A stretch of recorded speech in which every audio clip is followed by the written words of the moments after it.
This video is all about fillers and how to score better in fluency using fillers. So let's start. Hi, welcome to this video on IELTS speaking. In this video, I'm going to talk about one specific area of speaking, that is fluency. Most of the students have this concern that they have ideas, but when they speak, they tend to have a lot of pauses. So this video is all about how to get over that and just score better in your IELTS speaking. So let's start the video. Hi, welcome to this video on IELTS speaking, in particular how to improve your fluency or how to score better in fluency. See, to be honest with you all, I have done sufficient research on what kind of content should be included in this video, but I've not really thought of how to do the introduction for this video. Now that I'm here, I have no other choice than just kickstart the video and wait and see how things unfold. So let's start.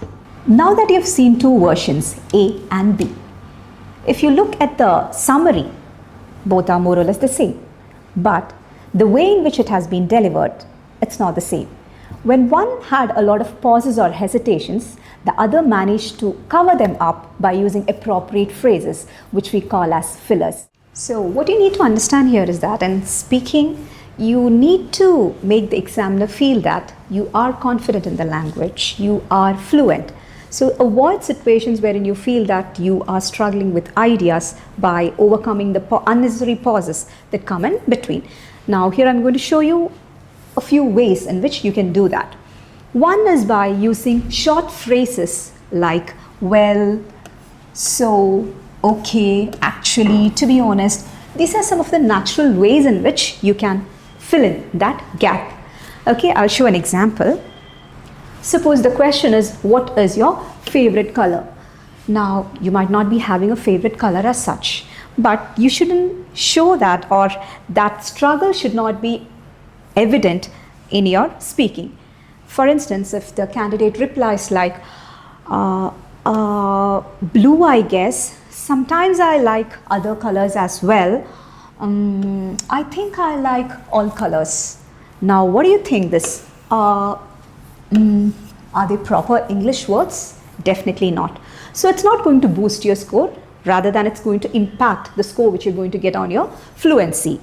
But instead of this, if you have put in your response something like this, to be honest, there's no specific color that I prefer the most. Actually, I have equal regard for all colors. Basically, they both are one and the same. But here, this unnecessary hesitation or humming has been avoided by using phrases which come in naturally, like to be honest, actually, so, well, and all. Okay, I hope that is clear. So using short phrases is one way in which you can overcome this hesitation.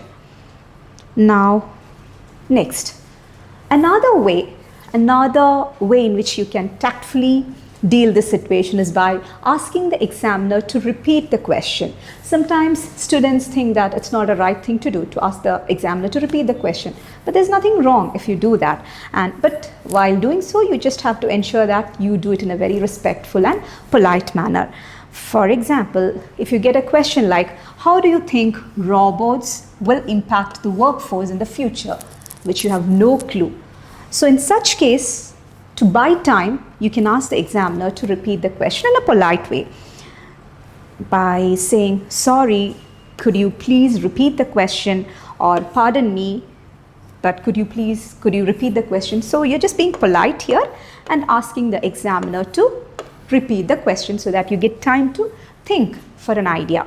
And then when you start speaking, again, you can say that this is an area which I'm not very familiar with, but I think that robots, or I've heard or read about robots somewhere, and I feel that they're very efficient and they do tasks in a very effective and efficient way. So that might reduce the number of people being used for a specific job, and I think so in that way I feel that it has a negative effect on the it'll have a negative effect on the workforce in the future.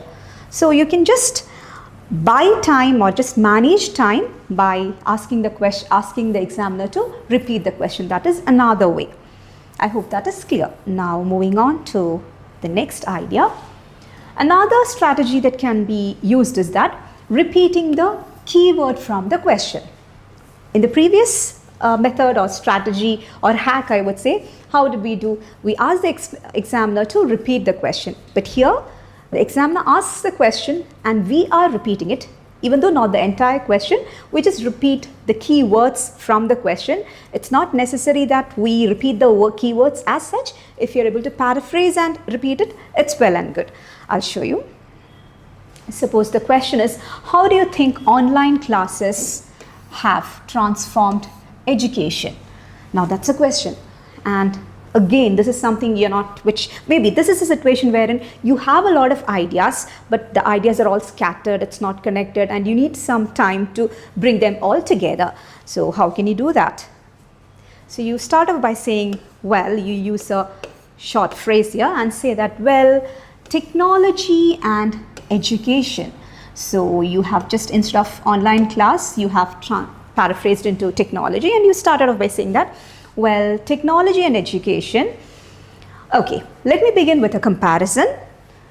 Years ago, the only place where children were exposed to technology was a small computer lab in their schools.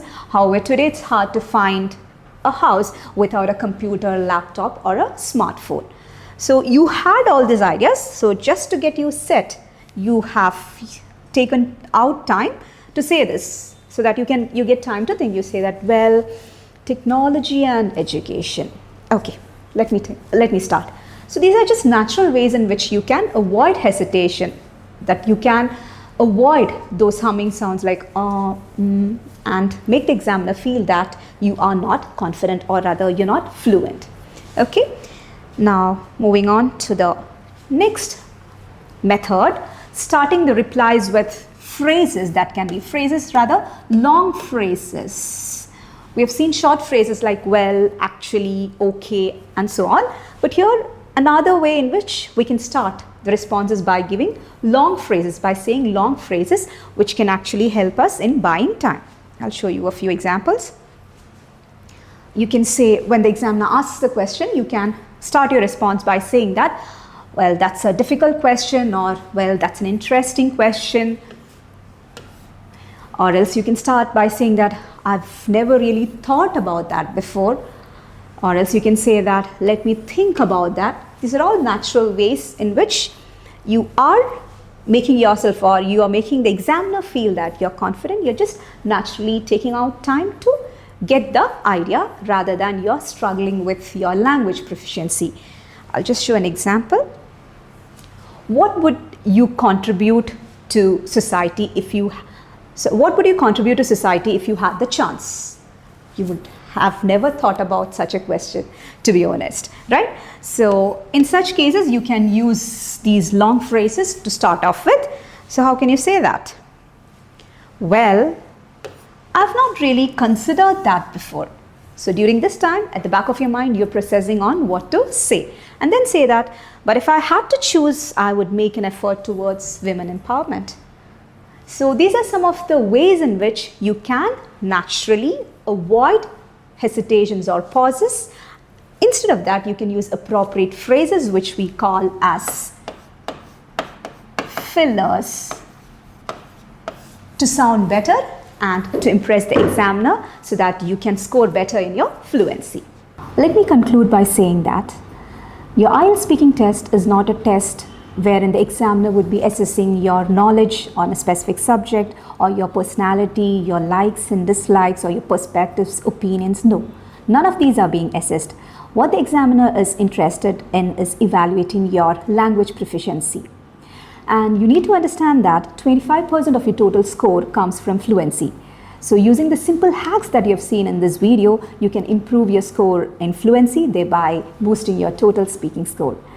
So hope this video was helpful, and stay tuned for more such videos. Thank you.